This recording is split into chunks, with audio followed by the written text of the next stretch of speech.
Good afternoon guys. Good afternoon. So ngayon guys is tanghali na dito. So for today's video guys, magluluto ako ng naglagang baka kasi wala dito yung mga amo ko umalis. So yung tatay ko lang yung nandito. So ako yung magluluto ng sarili kong pagkain. So yung pagluluto ko dito guys kasi hindi nga naman mga kompleto yung ingredients dito na katulad sa Pilipinas. So ayan, hula-hula tayo ng mga ingredients na pwede kong ilagay. So ipapakita ko sa inyo kung ano mga ingredients na nilalagay ko sa nilaga ko guys. So kakaiba yan guys. So, pero in the end, yun din pa rin naman yung lasa. So importante may mga gulay siya, tsaka may mga sangkap siya at kakain. Kasi ako lang naman yung kakain. So ganyan guys, sobrang lakas talaga ng hangin dito.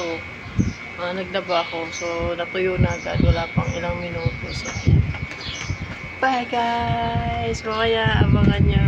So ayan guys, ito na pinakuluan na natin yung ating nilaga. So hindi ko na pinakita kanina. So ayan, pinakuluan ko siya yung sibuyas at saka yung beef natin guys. Tapos ito yung ingredient ko guys. So dahil nga sa guys, walang repolyo, nagtatry na ako nito ng lettuce. Nilagyan ko siya ng okra at saka ito yung para siyang kalabasa. So yan, tapos may sili tayo guys. Lagay ko na ito lang. Tapos yun, ilalagay ko na rin pala itong, wala rin na naman kaming buong sili, bell pepper, paminta. So ito yung meron kami powder. So yan.